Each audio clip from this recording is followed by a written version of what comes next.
वंदे मातरम। दो बातें रखना थी।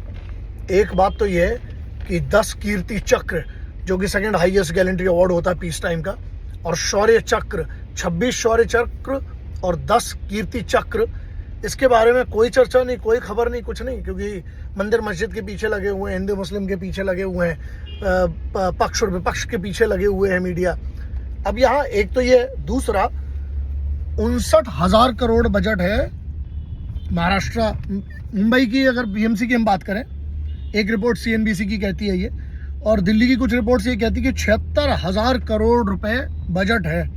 तो एक बात बताइए, लोग ऑफिस नहीं पहुंच पा रहे, काम पे नहीं पहुंच पा रहे हैं, जा नहीं पा रहे हैं, ये सब क्यों हो रहा है फिर?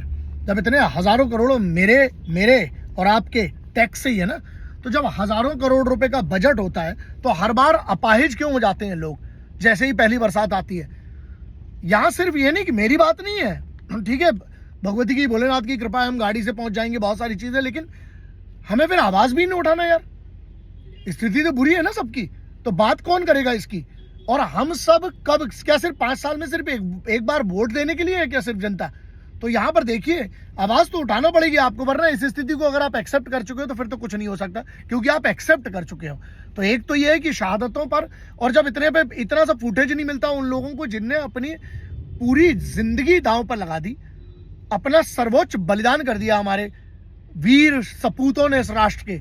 कितनों को तो पोस्थमस मतलब मरणोपरांत मिला है, उनके घर वालों का सम्मान ही तो है ना एक चीज। और किस लिए जाता है व्यक्ति फौज में या आर्म्ड फोर्सेज में या देश के लिए क्यों काम करता है और इतनी मेहनत करता है?